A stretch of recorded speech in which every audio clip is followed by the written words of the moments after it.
विश्वामिदेव सवितरे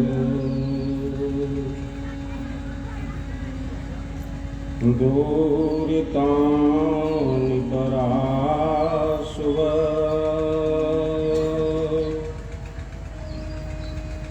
यद्भद्रं तन्नयासुव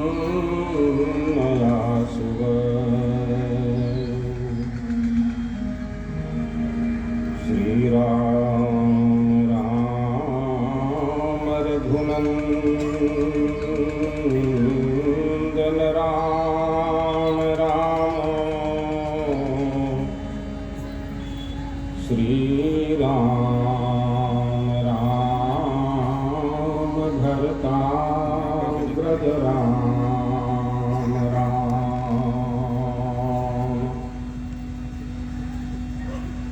श्रीराम राम रणकर्कश राम राम श्रीराम राम शरणं भव राम राम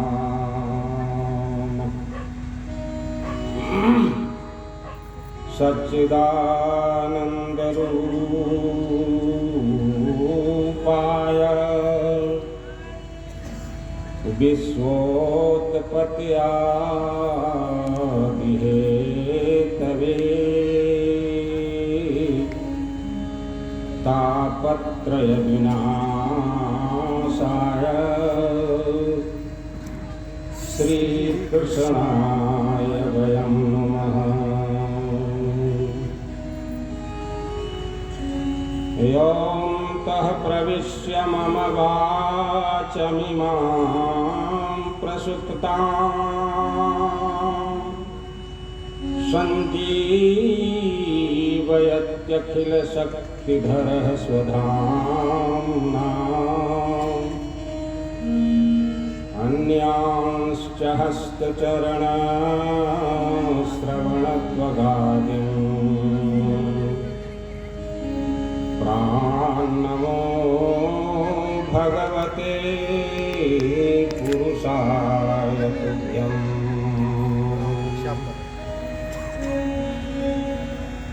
यत्र यत्र श्रीरघुनाथ यदुनाथ कीर्तनम् तत्र तत्र कृतमस्तकाञ्जलिं बाष्पवारि परिपूर्णलोचनम् मारुतिं नमत राक्षसान्तकम्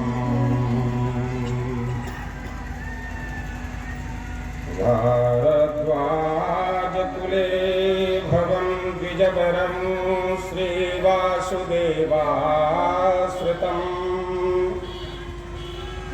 श्रीसिद्धान्तविवर्धकं मुनिवरं मग्नं प्रमोदार्णवे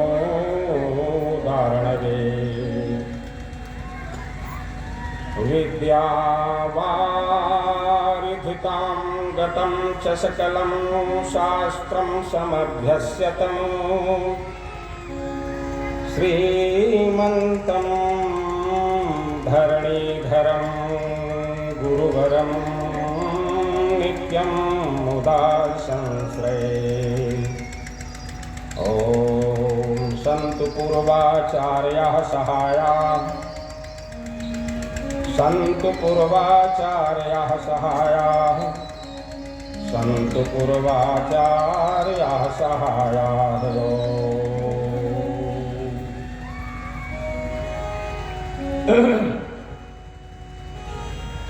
परम पूज्य प्रातः स्मरणीय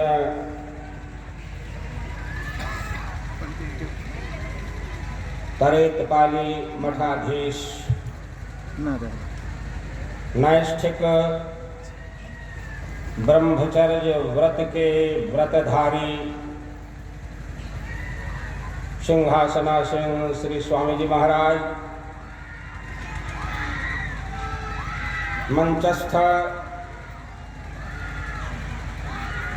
विद्वद वृंद, संत वृंद,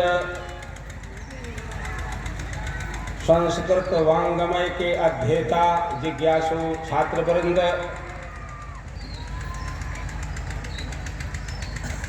समायोजित यज्ञ में संकल्प लिए श्रद्धावान दंपति यजमान, भगवत पादारविंद मकरंद रसास्वादन परायण भगवत कथा सुधार सरसिक भक्त वृंद, माताएं बहनों व श्रद्धामयी देवियों, आइए आपके समक्ष आपका ही, आपके गांव ग्राम का ही और सदा से वैकुंठवासी श्री स्वामी जी का स्नेह भाजन, वर्तमान मंचासीन श्री स्वामी जी का स्नेह भाजन, प्रिय पात्र सत्संग के माध्यम से आपके समक्ष आपकी कुछ सेवा करने की चेष्टा करेगा। यस्य कीर्त्या च नामोक्त्या तपोयज्ञ क्रियादिषु न्यूनं संपूर्णतां याति सद्यो वंदे तमच्युतम्। ये सिद्धांत है,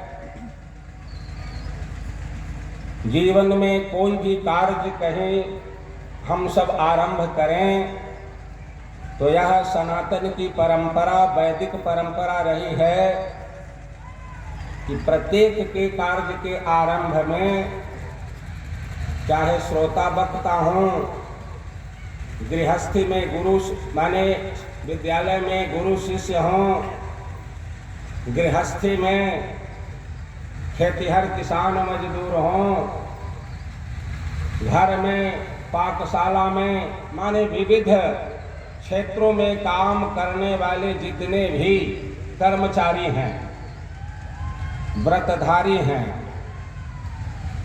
धर्माधिकारी हैं, धर्म का आचरण करने वाले धर्माचारी हैं, सब के लिए यह सिद्धांत दिया गया है कि कार्यारंभ में और कार्य के विराम यानी समापन में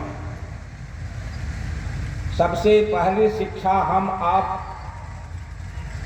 ये पालें कि जब कभी भी कोई कार्य आरंभ करने चलें तो जो ही देवता आपको पसंद हों, जिन्हें आप मानते हैं, जानते हैं, पहचानते हैं, जिनसे लगाव है, जुड़ाव है, स्नेह है, उनका स्मरण जरूर कर लिया करिए। इसमें कोई भौतिक व्यय हानि का प्रसंग है ही नहीं। तो और आगे बातें होगी यथा समय। मैं तो आपका हूँ, आपके बीच का हूँ और संयोग से ये जो अभियान है 7 दिवसीय, आज दूसरा दिवस है। आप ग्रामवासियों को तो मालूम ही है कि अशौच का भी प्रसंग आ गया, तो इसलिए मैं थोड़ा इस विषय में मौन था। पर पूज्य स्वामी जी का आदेश हुआ कि नहीं, आपको इस प्रकार से कथा कहनी है, तो यह एक सुखद संयोग है। अगले 5 दिनों तक आपके समक्ष मैं बैठूंगा और कुछ मीठी मीठी बातें आपसे करने की चेष्टा करूंगा, जिससे आपको आपके जीवन में कुछ लाभ ही हो। भगवान से प्रार्थना करूंगा कि मेरी वाणी से, मेरे आचरण से हमारे जिज्ञासु श्रोताओं को, ग्रामवासियों को मेरे द्वारा कहीं कोई बाधा, कोई हानि न पहुंचे। और कोशिश रहेगी, मैं आपको विश्वास दिलाता हूं कि जब तक इस धरा पर मैं रहूंगा, मेरे किसी भी प्रकार के कृत्य से, आचरण से आपको कोई क्षति नहीं पहुंचेगी। यदि आपके योग्य मैं बन सका हूं, कुछ सेवा लेने की चेष्टा करेंगे तो यथासंभव जो भगवान और स्वामी जी की कृपा से, भगवान के अनुग्रह से मुझे प्राप्त हुआ है, और ये स्वामी जी का संकल्प और उपदेश मुझे है कि बाबू, निष्पृह होकर के, लोभ रहित होकर के, काम रहित होकर के समाज की सेवा करना। और इसी दिन के लिए एक समर्थ बाप पिता अपने पुत्र को जितना स्नेह नहीं दे सकता है, उससे 1000 गुना ज्यादा स्नेह से स्वामी जी ने मुझे दिया। वर्तमान स्वामी जी को पता है, जानते हैं, देखे हैं, इन्होंने भी दिया है, लेकिन वैकुंठवासी श्री स्वामी जी के सानिध्य में रह करके, और आपको बताऊं कि एक समर्थ, मेरे भौतिक पिता समर्थ नहीं थे, आप सबों को पता है। मुझे याद है 10 वर्ष की अवस्था में, 10 वर्ष पूरा हुए थे, 11वां वर्ष में प्रवेश किया था और मानपुर विद्यालय में संस्कृत भाषा, संस्कृत विद्या पढ़ने के लिए मैं चला गया। और पिताजी टेहटा स्टेशन ट्रेन पकड़ाने के लिए गए थे। 50 पैसे हाफ टिकट लगता था गया जाने का, 50 पैसे, 1 रुपया 50 पैसे में टिकट कटाया और 50 पैसे मुझे दिए गए।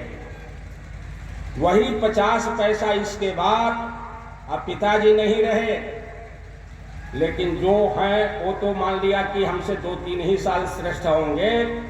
मैं दावे के साथ और निर्विकार भाव से खुल्लम खुल्ला कह रहा हूं, फिर मैं कभी घर से 50 पैसे लिया नहीं। और ये अभिमान नहीं, स्वाभिमान आपके समक्ष रख रहा हूं। और ये सब गायन करने के पीछे स्वामी जी की महनीयता, आज आपके आशीर्वाद से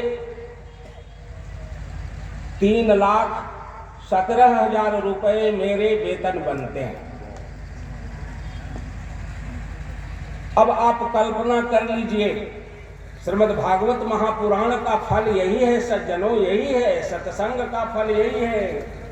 मज्जन फल देखिय तत्काला,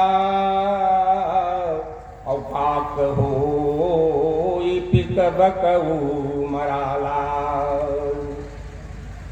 सठ सुधरहि सत संगति पाई,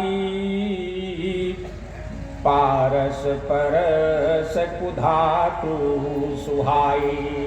सत्संग की महिमा है। अब कल्पना कीजिए कि यदि मैं 11वें वर्ष में मानपुर न गया होता और वो 3,17,000 का सज्जनों कोई महत्व नहीं है। वैसे तो बहुत सारे कॉलेज में प्रिंसिपल हैं, वेतन पाते हैं, सर्विस करते हैं। मैं प्रिंसिपल हूं इसलिए मैं गौरवित नहीं हूं।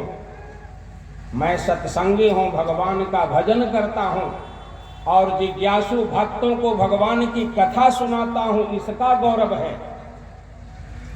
दर्जनों सैकड़ों प्रिंसिपल और प्रोफेसर मेरे समक्ष बैठ करके और शास्त्र की चर्चा करते हैं, जिज्ञासा करते हैं, और जब उन्हें मैं प्रभावित करता हूं तो कितना आनंद आता है, कितनी प्रसन्नता होती है, रोम रोम हर्षित हो उठते हैं। धन्य हो स्वामी जी, कैसी फैक्ट्री, कैसा कारखाना खोला, कैसा कारखाना ये लोग चला रहे हैं कि दूषण ते भूषण कियो।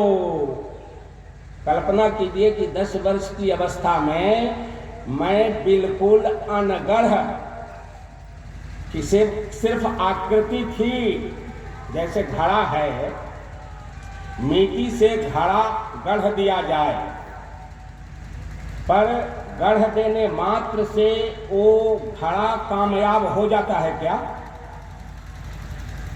जब तक पके नहीं। क्योंकि यदि घड़ा कच्चा है तो न उसमें आप जल रख सकते हैं, न उससे जल कहीं ले सकते हैं, दे सकते हैं। मतलब अभी वह कार्यारह नहीं है। कार्यारह का मतलब हुआ कि अभी कार्य करने की पात्रता उसमें नहीं आई है। घड़ा है, उसी को कहते हैं अनगढ़, जिसमें कार्य करने की क्षमता नहीं आई है, सिर्फ आकृति दिखाई दे रही है।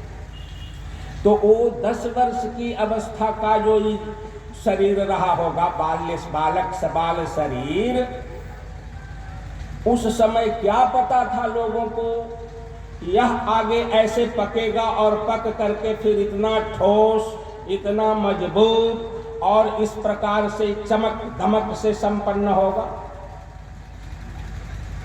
तो मैं बिल्कुल, जब अपात्र, उस अपात्र को पात्र जिसने बनाया, और बनाया तो फिर निष्प्रिय, कोई अपेक्षा नहीं, ऐसा नहीं।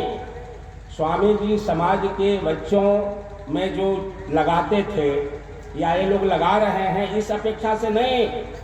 माता पिता तो अपने बच्चों का भरण पोषण पालते हैं, पढ़ाते हैं, उसमें खर्च करते हैं, और ये सारा उनका प्रयास काहे के लिए होता है कि हमें समय पर साथ देगा, मेरा बोझ उठाएगा, मेरा भार उठाएगा, मेरी सेवा करेगा। तो ये स्वार्थ है। अस सिख तुम बिनु देई न कोई, और मातु पिता स्वार्थ रत होई। संसार के जितने भी जनक जननियां हैं, माता पिता हैं, भाई बंधु हैं, सुत वित्त दार पत्नी परिवार जितने भी हैं, यहाँ जितने भी नाते और नेह हैं सज्जनों, वो सारा नाता और स्नेह जो है वो स्वार्थ जन्य है, स्वार्थ। अब प्रश्न उठता है कि तो फिर इस जीवन में कोई ऐसे भी संबंधी हैं जिनके साथ निस्वार्थ संबंध हो? तो आचार्य बताते हैं, शास्त्र कहते हैं, एकमात्र भगवान हैं। भगवान को आपसे हमसे कोई स्वार्थ नहीं है। हेतु रहित जुग जुग उपकारी, और तुम तुम्हार सेवक यसुरारी। हेतु रहित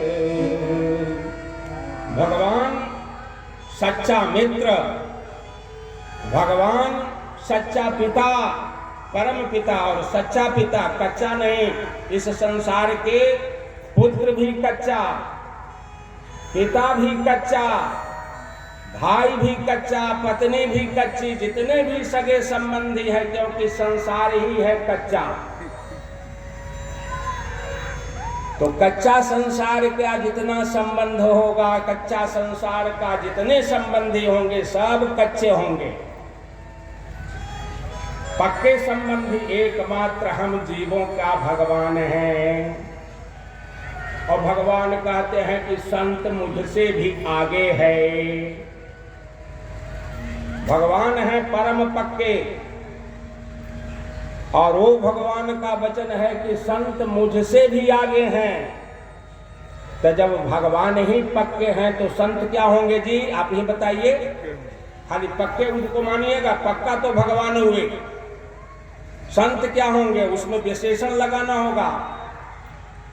जैसे एक होता है कठिन, और जो बहुत कठिन हो उसको बताना हो तो कौन सा शब्द लगाओगे, सो बताइए।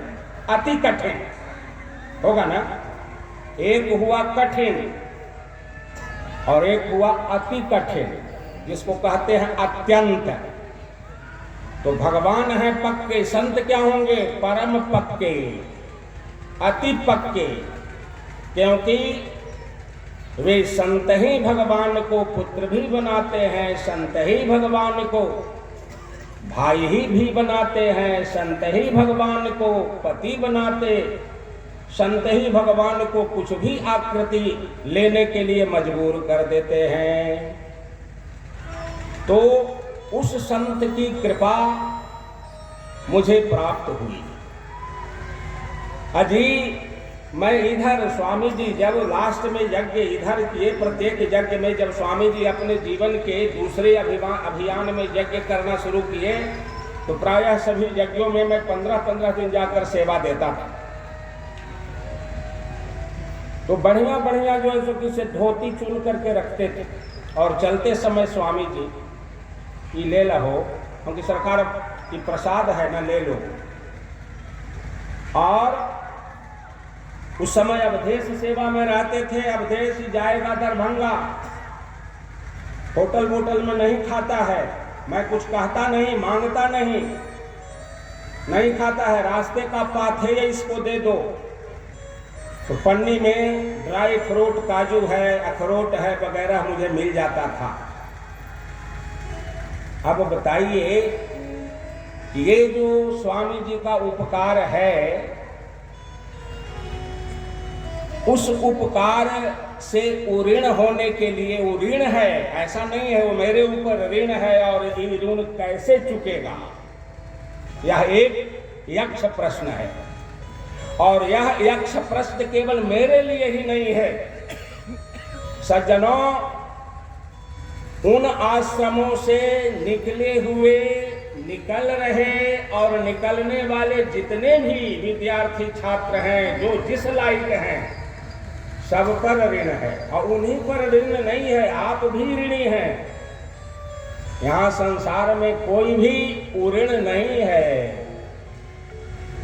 प्रत्येक पिता अपने पिता का ऋणी है, प्रत्येक पुत्र अपने पिता का ऋणी है, पत्नी पति का ऋणी है, पति पत्नी का ऋणी है, भाई भाई का ऋणी है, प्रजा राजा का ऋणी है, राजा प्रजा का ऋणी है, सेवक स्वामी का ऋणी है, स्वामी सेवक का। ऋण से मुक्त कोई नहीं है, सब पर ऋण चढ़ा हुआ है।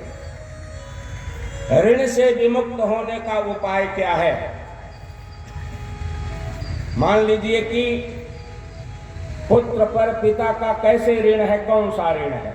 भगवान मनु बोलते हैं, यम माता पितरौ क्लेशम सहेते संभवे नृणाम। माताएं देवियों ध्यान देना, यम माता पितरौ क्लेशम सहेते। एक होने वाली माता, होने वाली माता से अभिप्राय क्या है कि वह अपने गर्भ में शिशु को पाल रही है, पालन कर रही है।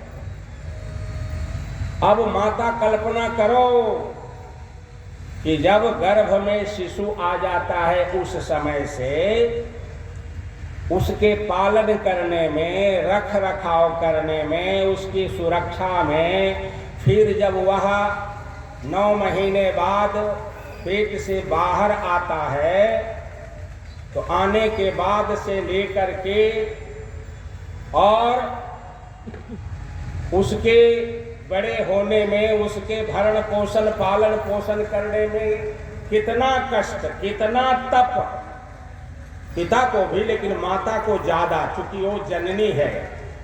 उसको धाय कहते हैं, धाय माने धारण करने वाली, धारण करती है। कितना कष्ट होता है ये प्रत्येक माता स्वयं गौर करे, समझे। वो कष्ट, वो तप किसके लिए कर रही है? माघ का महीना हो, ठंडी का समय, पूस का, अपने नवजात शिशु को लेकर के मां सोई हुई है, पेशाब कर देता, पूरी साड़ी भीग गई। अब दूसरी साड़ी है भी कि नहीं है, ऐसी भी स्थिति माता के सामने, विपन्न माता के समक्ष होती है। एक ही साड़ी है, और उस शिशु ने पेशाब करके पूरी साड़ी को भिजा दिया। हम लोग जब जन्म लिए थे, कल्पना कीजिए उस समय माताओं को 10-20 साड़ियां नहीं होती थी। आज के जो नई नई पुत्र वधुएं माता बन रही है, हो सकता है उनके बाकस में 2 दर्जन, 4 दर्जन, 5 दर्जन साड़ियां हो, लेकिन पहले की बूढ़ी माताओं को कम वस्त्र होते थे जी नहीं। और माता को ही नहीं, माने जो पुरुष लोग पिता दादा होते थे, सबके घर में जूता हो बहल, ऐसे बतावा तो।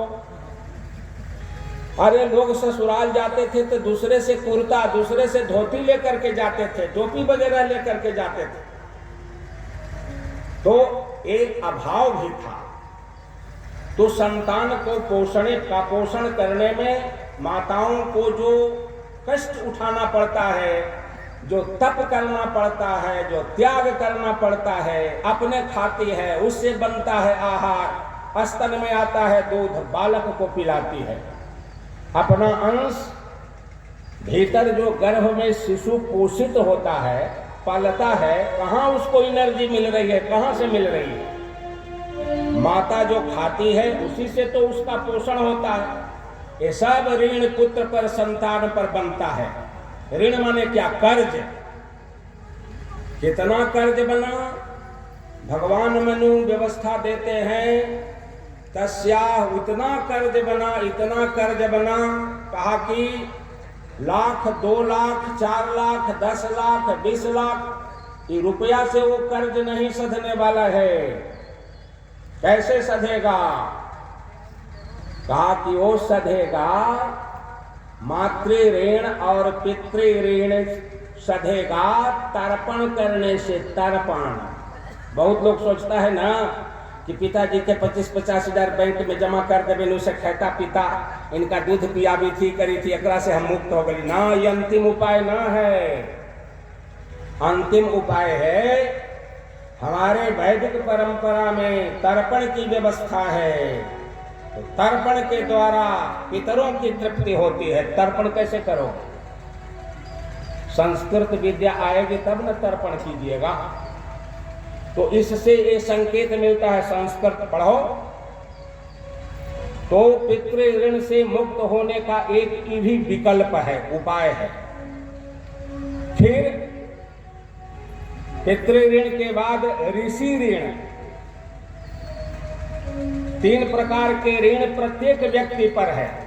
श्रोता आप लोगों पर, मैया पर भी है, बेटिया पर भी है, और आप पिताओं पर, भ्राताओं पर, सब पर वो 3 ऋण है। और ये बात नहीं है कि मुझ पर और संत पर भी ऋण है। सब ऋणवान हैं, सब ऋणी हैं।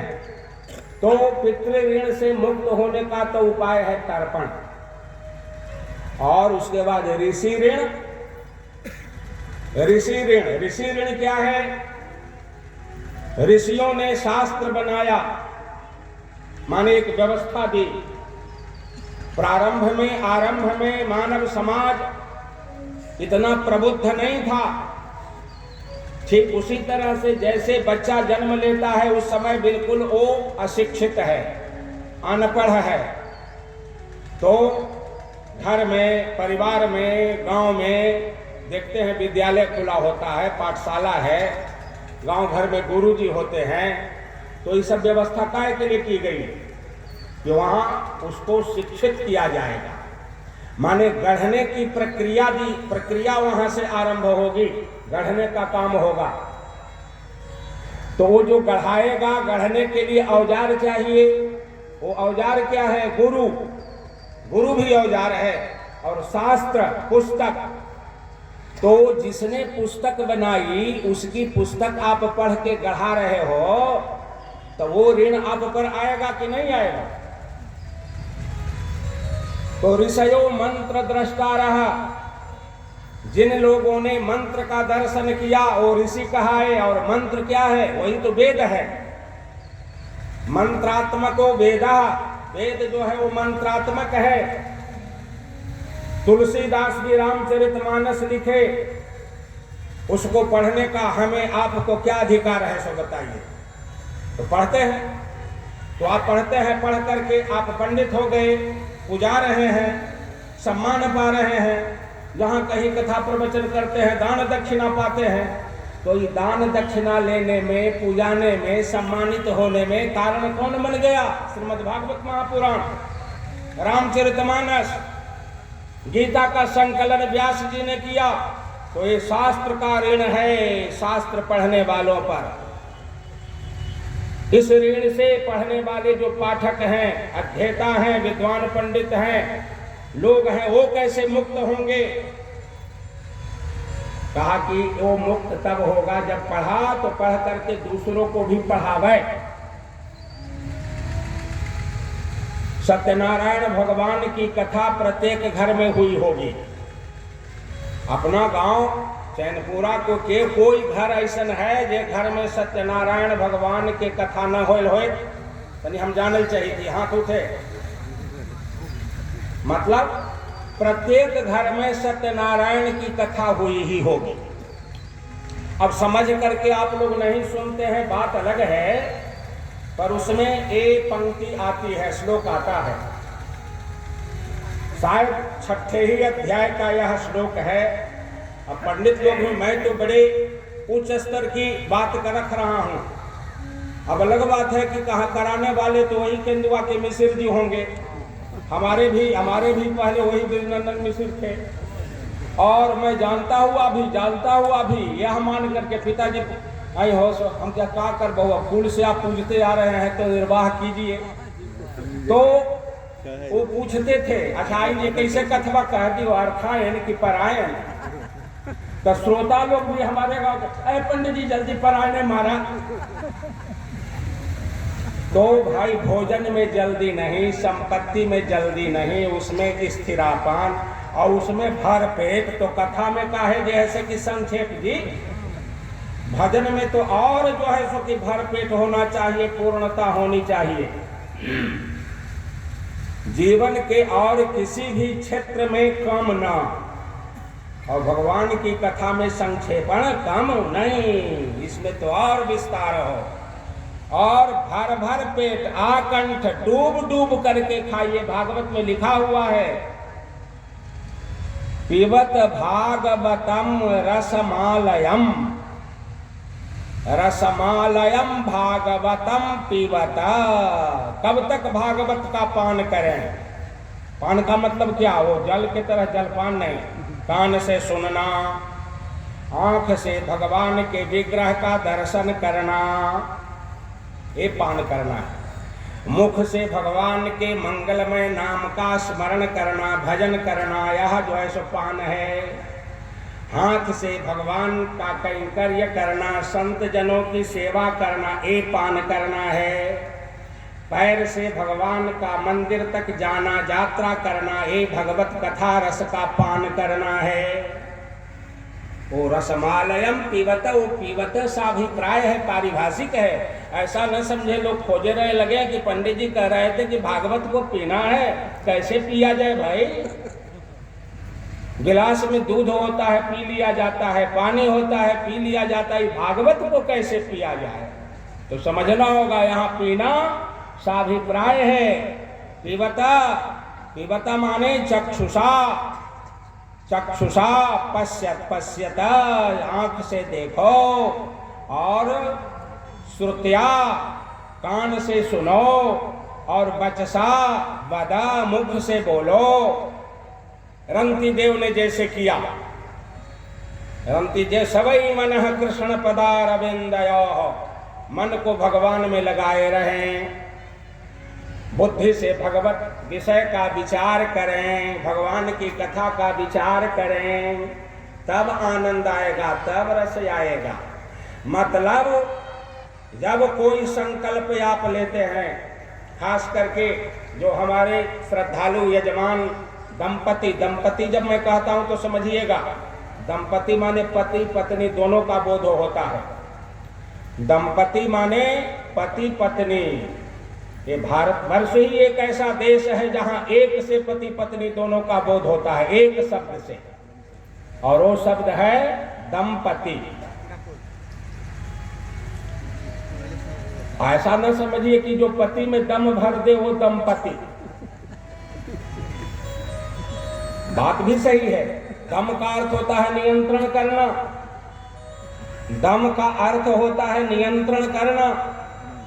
तो एक अर्थ में यह भी लागू होगा, जो पति की नियंत्रिका हो उसका नाम है दंपति, माने पत्नी। लेकिन इसमें भी बड़ा आनंद है और मर्म छिपा हुआ है। देवियां यह न समझ ले कि अब तो कथा के माध्यम से ही हम लोगों को यह शस्त्र मिल गया, अवसर मिल गया कि हम पतियों में दम भरा करें, दम भरा करें। नहीं, दम भरने का मतलब है ऊर्जा भर दो, एनर्जी भर दीजिए। हमारे पौराणिक इतिहास में, भक्ति शास्त्र के इतिहास में बहुत ऐसी महिमा मंडित नारियां हुई हैं, स्त्रियां हुई हैं, जो कमजोर पति को बल प्रदान की है, शक्ति प्रदान की है। एक छोटी सी कथा सुना देता हूं। आप लोग सुना होगा कि महाराज दशरथ देवासुर संग्राम में देवताओं के पक्ष से युद्ध करने जाते थे। तो जब जाते थे तो उनके साथ 3 रानियों में से कोई न कोई रानी भी साथ जाती थी। कभी कौशल्या, कभी सुमित्रा, कभी कैकेयी भी। ये आपने सुना होगा कि जब श्री राम को राज्य देने का प्रसंग बना तो उस समय कैकेयी ने महाराज दशरथ जी से 2 वरदान मांगे मंथरा के कहने पर। तो वो जो 2 वरदान था, वो वरदान कहाँ का था, अभी उस तरफ मैं नहीं जाऊंगा। सिर्फ यह स्मरण दिलाना है कि उस युद्ध में कैकेयी दशरथ जी के साथ गई हुई थी और विपक्षी योद्धा ने, शत्रु ने दशरथ जी के ऊपर वार किया और दशरथ जी आहत हो गए। आहत का मतलब उनका रथ जो है वो थोड़ा छत बिछत हो गया। तो साथ में कैकेयी बागडोर संभाली रथ का और बागडोर संभाल करके दशरथ जी को शिविर तक ले गई। फिर वहां जाकर के हवा पानी उनको दिया गया, उनकी मूर्छा वगैरह दूर हुई। वही उसी समय कैकेयी के इस कार्य से प्रभावित होकर के महाराज दशरथ ने कहा था कि देवी, आज तूने मेरी जान बचा दी और मुझे जो भी सफलता आज मिली है, मेरे जीवन की रक्षिका तुम हो, चाहो 2 वरदान मांग लो। तो उस समय कैकेयी की जो ये भूमिका है, कैकेयी का जो ये काम है, वह अपने पति में दम भरने वाला काम है कि नहीं, शक्ति प्रदान की। तो दम भरना माने एनर्जी भरना। आप टायर में हवा भरते हैं तो काहे के लिए भरते हैं, उससे काम लेने के लिए। इतना तो नहीं भर देते हैं कि जिससे टायर फट जाए। तो उतना भी दम भरना हो सकता है कि जिससे पति को क्षति भी पहुंचे। वैसा भी दम नहीं भरना है, उतना ही दम भरना है जिससे पति की रक्षा हो, ये दंपति। और पति का भी धर्म बनता है अपनी पत्नी में दम भरना, माने एनर्जी भरना। दोनों एक दूसरे के पूरक हैं, शोषक नहीं, शोषण करने वाले नहीं। शोषण करना अपराध और पूर्ति करना ये मेरिट है, योग्यता है, अर्हता है। तो इस प्रकार से जैसे रथ के दोनों चक्का स्वस्थ हो तो रथ को अच्छी गति मिलेगी, उसी प्रकार से गृहस्थी या समाज परिवार को स्वस्थ रखने के लिए स्त्री पुरुष पति पत्नी ये 2 चक्के हैं। नीति में कहा गया जथा हे के न चक्रेण न रथस्य गतिर्भवेत्। जैसे एक चक्का रहने पर गाड़ी में गति नहीं मिलती, उसी तरह से एक चक्का माने खाली पुरुष हो तब भी काम नहीं बनेगा, केवल नारी हो तब भी काम नहीं बनेगा। ऐसी समस्या प्रारंभ में हुई। पहले मानवी सृष्टि से पहले मानसी सृष्टि होने का इतिहास है जी। भगवान नारायण ने ब्रह्मा जी को कहा सृष्टिम कुरु, सृष्टि करो माने निर्माण करो, रचना करो। तो ब्रह्मा जी मन से सृष्टि करने लगे। ये नारद वगैरह पहले ब्रह्मा जी के, वशिष्ठ, दक्ष, ये सब मानस पुत्र ही माने गए हैं। गीता में भगवान कृष्ण बोलते हैं महर्षयः सप्त पूर्वे चत्वारो मनवस्तथा मदभावा मानसा जाताः जेषां लोके इमाः प्रजाः। मदभावाः मानसा जाता, मेरे मन से सब उत्पन्न हुए। तो ब्रह्मा जी मन से सृष्टि उत्पन्न करते थे और नारद जी इतने ज्ञानी और इतने चतुर थे कि सबको सन्यासी वैरागी बना देते थे। जो भी जन्म ले उस सबको साधु बना दे नारद जी। तो अब बताइए, साधु होना, साधुता अच्छी चीज है, लेकिन खाली अच्छी चीज से कभी कभी अच्छी चीज भी जो है वो जीवन के लिए समस्या बन जाती है जी ना। सबका जो प्रयोजन और अर्थ है वो निर्भर करता है देश, समय और परिस्थिति के हिसाब से। साधुता अच्छी चीज है, लेकिन केवल साधुता ही हो, उसमें थोड़ी मिलावट होनी चाहिए। ठीक उसी तरह से जैसे 24 कैरेट सोना हो तो मूल्य तो है, लेकिन अलंकरण के लिए अलंकार उसका बनेगा। कोई गहना बना तो अलंकार जब तक नहीं बनेगा तो उसका मूल्य है, ठीक है, मूल्य घटित तो है, पर उपयोगी वह नहीं है।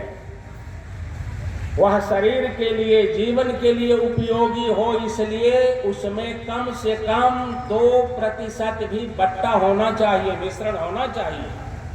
यही कारण है कि आपकी सृष्टि में पंचीकरण है। पृथ्वी है, जल है, तेज है, वायु है, आकाश है, और आपका जीवन ही जो है, हमारा जीवन ही, सबका जीवन द्वंद्व माने जोड़ा, और वो जोड़ा मतलब दोनों अलग अलग, एक बायां एक दाहिना, वो परस्पर एक दूसरे के पूरक भी और थोड़ा विरुद्ध भी, अपूरक भी। जैसे जीवन आपका क्या है, शरीर लेकर के है, तो ये जीवन में जो शरीर दिखाई दे रहा है खाली शरीर है कि शरीर के अलावा भी कुछ है? शरीर के अलावा भी है, जिसको कहते हैं चेतन कहिए, चैतन्य कहिए, जिसको जीव कहिए, आत्मा कहिए। तो ये दोनों एक ही चीज है कि दो चीज है? जो शरीर है वही आत्मा है, अथवा जो आत्मा है वही शरीर है, अथवा ये दोनों भिन्न भिन्न है। शरीर जड़ है, आत्मा चेतन है, इसलिए दोनों भिन्न हैं। तो चेतन और जड़ ये दोनों परस्पर विरुद्ध हुए ना, अलग अलग हुए ना। जड़ में जड़ता है, चेतन में चेतनता है, दोनों का अलग अलग धर्म है। इसीलिए शास्त्र कहते हैं जड़ चेतन गुण दोष मय विश्व किन्ह करतार। क्या जरूरत थी परमात्मा को खाली आत्मा ही को रखते? तो वो आत्मा चल फिर नहीं सकती थी जैसे हम आप चल फिर सकते हैं। वो आत्मा की शादी नहीं होती तो फिर संसार ही बनता नहीं बनता। और ये संसार भगवान की लीला भूमि है, भगवान को यहाँ आनंद उठाना है, यहाँ होली करनी है, दीपावली करनी है, तो उसके लिए बट्टा मिलाना होगा, मिश्रण करना होगा। 24 कैरेट से काम नहीं चलेगा।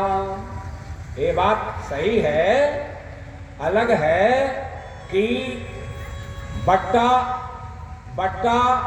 98% न हो, बट्टा 2% हो और 98% गोल्ड हो, सोना हो। वैसे ही जीवन में हमारी ईमानदारी, हमारा ठोसपन 58% हो, उसमें यदि 2% असत्य को भी दे दिया जाए तो और जीवन थोड़ा मधुर हो जाएगा, सुनहला हो जाएगा। तब आप कहेंगे कि असत्य का समर्थन पंडित जी करते हैं 2%, उसके बिना नहीं बन सकता है। कल की कथा में आपको सुनाऊंगा। भगवान कृष्ण ने ही युधिष्ठिर को कहा कि कह दो जी, नरोबा कुंजरोबा, तो यही जो 2% असत्य है, बोल दो। भगवान कृष्ण नहीं करोगे तुम 100% बने रहोगे। बुढ़वा द्रोणाचार्य किसी को टिकने नहीं देगा। आई जब तक जीवित रहेगा पांडव विजयी होंगे नहीं। तब ऐसा में उपाय क्या है सो बताओ। इसलिए दुर्योधन यदि 98% असत्य को लिए हुए है तो उस 98% असत्य को दबाने के लिए तुमको 2% असत्य लेना होगा। तो बेटा ले ले, चलेगा, मजे से चलेगा और आनंद आ जाएगा। तुम पांडव सब विजयी हो जाओगे, सफल हो जाओगे। तो बड़े मर्म की बात है। आप गंभीरता से सुनना चाहेंगे तो और इससे भी गंभीर और गहराई में ले जाकर के आपको बताऊंगा। और यदि मधुर और सामान्य स्तर की किस्सा कहानी सुनना चाहे पसंद करेंगे तो वो भी सुनाऊंगा। सब समय सापेक्ष है। आज तो अब समय हो गया है, स्वामी जी को यहाँ से फिर आश्रम भगवान के पास भी जाना है। इसलिए सज्जनों, आज मैं यही वाणी को भूमिका के रूप में विराम दे रहा हूँ। कल से फिर यथा समय आपकी सेवा में उपस्थित होऊंगा। अब इसके बाद स्वामी जी का आशीर्वचन आप प्राप्त करेंगे और उसके बाद फिर आरती मंगल होगा। तो आइए 2 मिनट भगवान के मंगलमय नाम का स्मरण प्रेम से कर लें। इसके बाद फिर भगवान की कृपा से कल आपकी सेवा कर सकूंगा। श्री राम जय राम, जय जय राम। श्री राम जय राम, जय जय राम।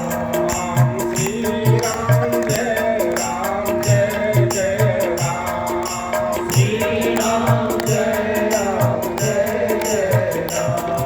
श्री राम जय राम, जय जय राम। श्री राम जय राम, जय जय राम।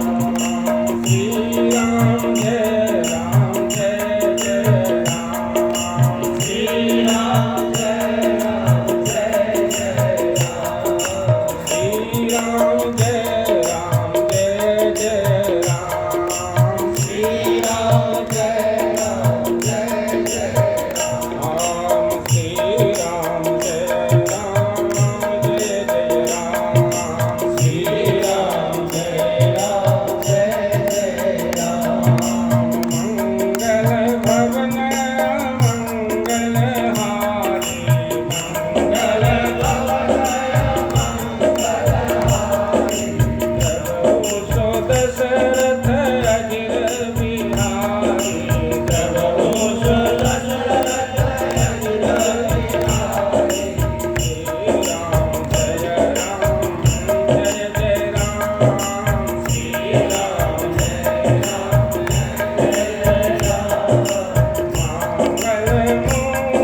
जय हो।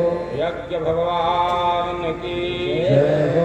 मंचासीन श्री स्वामी जी महाराज की जय हो। राघवेंद्र सरकार की जय हो। धर्म की जय हो। धर्म की जय हो। अधर्म का प्राणियों में विश्व का भारत माता की स्वामी जी महाराज की चार वेद छह शास्त्र में मिलती है दो बात, दुख दीने दुख होत है, सुख दीने सुख हो। अत्यंत संक्षिप्त सूत्र। चारों वेद, 6 शास्त्र, 18 पुराण, समस्त स्मृतियां, सबका एकमात्र सार यही है, दुख दीने दुख होते हैं। किसी को दुख देंगे आपको दुख लौट करके आएगा। सुख दीने सुख हो, यदि सुख बांटेंगे तो आपको सुख लौट करके आएगा। बस यही 2 उपाय है जीवन में। यदि इसको हम स्वीकार कर लें, जीवन में उतार लें, तो मैं समझता हूँ कि कभी जीवन दुखी नहीं होगा। दुख और सुख वो मन की अनुभूति है। कभी कभी सुख हमें दुखी करता है, फिर भी हम उसे सुख मानते रहते हैं, ना समझी बसा। कभी कभी हम दुख से दुखी होते हैं, पर वह गहराई में ले जाने के बाद आपको स्पष्ट हो जाता है, या हो सकता है कि वो दुख नहीं, वो तो परम सुख का अवसर था और परम सुखदायक था। जैसे 1 मिनट और समय लूंगा इसको पुष्ट करने के लिए। अभी मैंने बताया कि जब मैं 11वां वर्ष में आश्रम चला गया पढ़ने, तो एक दृष्टि से मेरा वहां जाना उस समय कोई श्रद्धा जन्य नहीं था।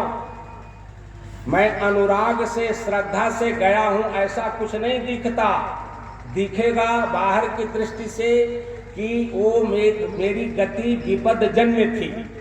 विपद जन्य माने अभाव से जन्य। मैं असमर्थ मैं था, मेरे अभिभावक असमर्थ थे, उस दिशा में भेज दिया, तो एक दुख का प्रसंग था ना जी।